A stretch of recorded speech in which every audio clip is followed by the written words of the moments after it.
Assalamualaikum warahmatullahi wabarakatuh. Perkenalkan, nama saya Dwi Permatasari, NIM 1911270032. Di sini saya akan mereview atau mengulas kembali makalah dari kelompok 6. Baiklah, dengan judul makalah Gangguan Mental dalam Perspektif Teoritis.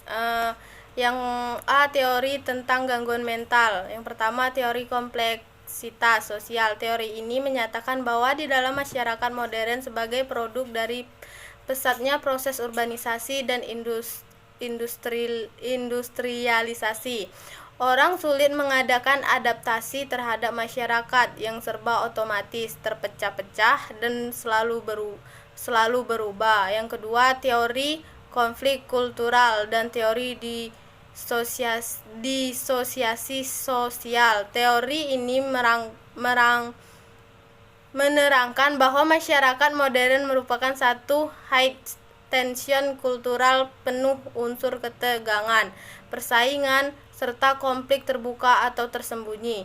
Konflik sosial ini mempersempit pilihan orang untuk mengembangkan aspirasi dan ambisinya. Yang ketiga, teori imitasi. Teori ini menyatakan bahwa banyak tingkah laku penyimpangan atau deviasi neurotik dan psikis primer diperoleh dan dipelajari secara langsung atau tidak langsung dari orang tua sendiri. Yang bagian B, stigma seputar gangguan mental. Stigma berasal dari kecenderungan manusia untuk menilai orang lain. Gangguan mental yang memiliki kemungkinan lebih besar untuk dikenal. Stigma adalah jenis gangguan mental yang menunjukkan abnormalitas atau penyimpangan (deviasi) pada pola perilakunya. Stigma yang lebih memberatkan adalah gangguan mental yang lebih memengaruhi penampilan fisik seseorang daripada gangguan mental yang tidak berpengaruh pada penampilan fisik seseorang. Terus yang C, usaha preventif mengatasi gangguan mental. Yang pertama, perbaikan kebiasaan makan, bernapas, tidur, dan aktivitas seks. Jangan mencegah atau mengurangi makan dan kualitasnya harus seimbang. Jangan menuruti kemampuan tanpa batas. Usaha untuk menghindari udara kotor dan berdebu. Yang kedua, bicarakan kesulitan jika ada masalah. Uraikan masalah yang mengganggu batin. Jangan simpan dan disembunyikan. Uraikan masalah tersebut pada orang yang dipercaya, misalnya pada suami atau istri, orang tua, dokter, teman, sahabat, guru, dan seterusnya. Yang ketiga, hindari kesulitan untuk sementara waktu, misalnya dengan membaca, menonton film atau pertandingan, dan berolahraga tanpa memikirkan kepelikan yang terjadi. Yang keempat, hindari konflik yang serius, termasuk pada konflik dengan lingkungan. Yang kelima, terima segala kritik dengan lapang dada. Salah satu cara untuk sehat adalah dapat menerima kritik dari orang lain. Orang lain yang mengkritik kita merupakan orang yang menginginkan perbaikan pada diri kita. Yang keenam, lakukan kebaikan untuk orang lain dan pupuk rasa sosial. Yang ketujuh, salurkan kemarahan sebagai pola tingkah laku pada hal yang positif.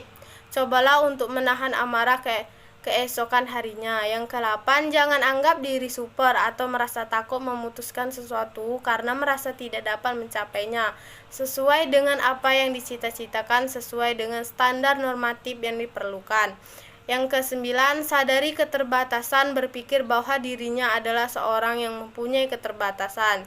Yang ke-10, tunjukkan sikap religius dengan selalu memelihara kebersihan jiwa.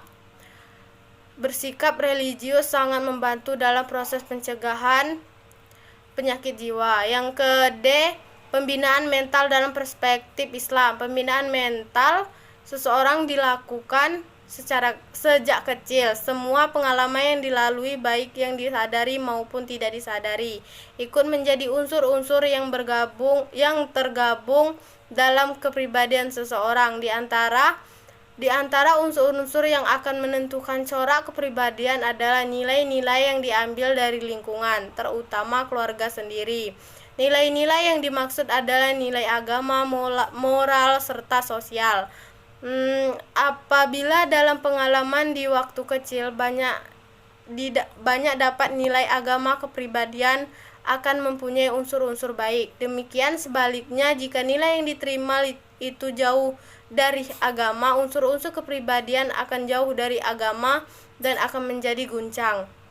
Yang implikasi gangguan mental. Yang pertama, banyak konflik batin. Ada rasa tersobek-sobek oleh pikiran dan emosi yang antagonistik bertentangan. Yang kedua, komunikasi sosial terputus dan adanya disorientasi sosial.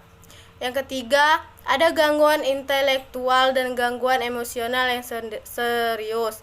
Penderita mengalami ilusi, halusinasi berat, dan delusi.